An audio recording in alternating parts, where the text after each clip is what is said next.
আচ্ছা, রাজবাড়ি থেকে সোজা বেরিয়ে 4-5 মিনিটের দূরত্বে কৃষ্ণনগরের এইটা হচ্ছে ব্রাহ্ম সমাজ। এটাও একটা হিস্টোরিক্যাল জায়গা। যদিও এখানে আপাতত কিছু নেই, সব ধ্বংসস্তূপই রয়েছে। তাও এটা হেরিটেজ সাইট, কারণ এটা এখন মানে গুগলে সার্চ মারলে এটা হেরিটেজ সাইট হিসেবেই দেখানো হয়। তো এটা হচ্ছে কৃষ্ণনগরের ব্রাহ্ম সমাজ। তো এই যে হচ্ছে চারিপাশটা তোমরা দেখো, এটা বন্ধ আছে, ঢোকা যাচ্ছে না বাইরের গেট থেকে। মানে কি বলবো আর, কিভাবে যে ভিডিওগুলো বানাচ্ছি, ভিডিওগুলো এত কষ্ট করে বানাই। তোমরা একটু লাইক, কমেন্ট, শেয়ার, সাবস্ক্রাইব করো, তবে তো আমাদের ভিডিও করতে উৎসাহ হবে। দেখো পাঁচিলের মধ্যে দিয়ে ফাঁক দিয়ে হাত গলিয়ে কত কষ্ট করে ভিডিওগুলো বাজে, দুপুরের ঘুম বাদ দিয়ে। হ্যাঁ সেটা ঠিক আছে, কাজ করতে গেলে তো কিছু না কিছু স্যাক্রিফাইস করতেই হবে। তো তোমরা রাজবাড়ি আসলে এটাও দেখে যেতে পারো, এটা একটা হিস্টোরিক্যাল জায়গা বলে বলছি। তো এই হচ্ছে ব্রাহ্ম সমাজ কৃষ্ণনগরের।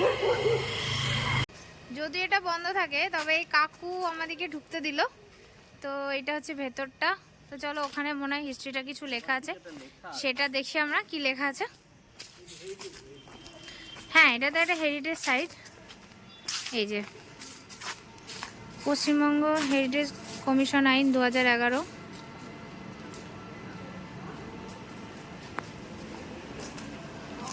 আচ্ছা, তোমরা এটা দেখে নাও।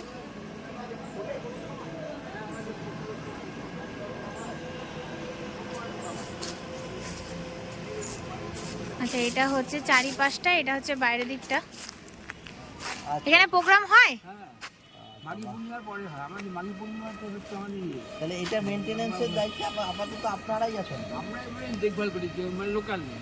আচ্ছা আচ্ছা, ওই লোকাল মেনটেনেন্স না, লোকাল মানে আমার বাড়ি পাচ্ছে।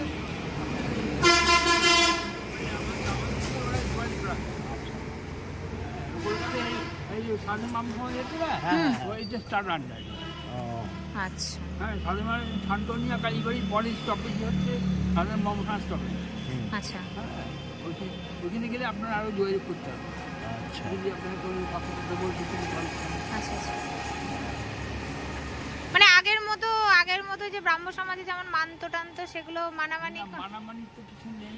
মানে ওনাদের তো কিছু মানামানি ছিল না, ওরা তো যেহেতু মানামানি কিছু করতো না। ব্রাহ্ম সমাজে কোনো হ্যাঁ সেটাই বলছে, মানে ওনারা তো মূর্তিটাকেও মানতেন না।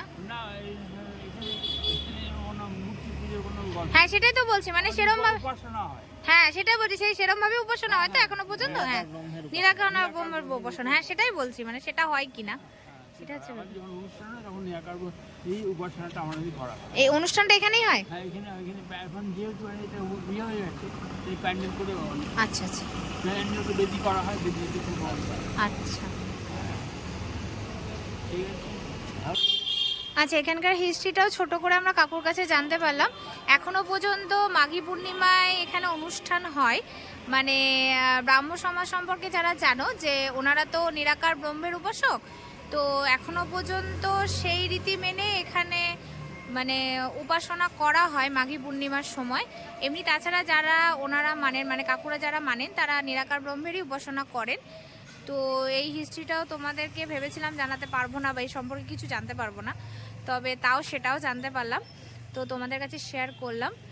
আর এখানে আসলে এখানে রাজবাড়ির সঙ্গে সঙ্গে ব্রাহ্ম সমাজটাও দেখেছো, আশা করি তোমাদের ভালো লাগবে, কারণ এগুলো তো ঐতিহ্য, আর এই ঐতিহ্যগুলো আস্তে আস্তে নষ্টই হয়ে যাচ্ছে।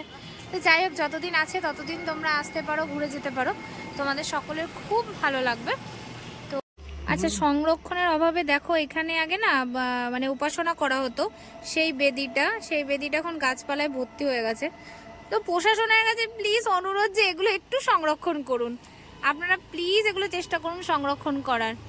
এগুলো তো আমাদের ঐতিহ্যগুলো আস্তে আস্তে নষ্ট হয়ে যাচ্ছে, তো আপনারা প্লিজ এগুলো সংরক্ষণ করুন। কোনো চেষ্টা নেই।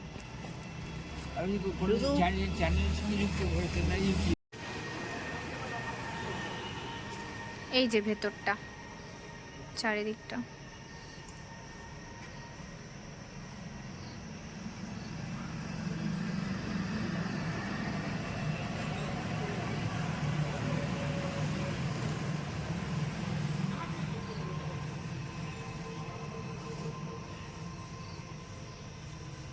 আচ্ছা, ব্লগটা না শুরু করেছিলাম মন ভালো দিয়ে, কিন্তু ব্লগটা শেষ করছি খুব মন খারাপের সঙ্গে।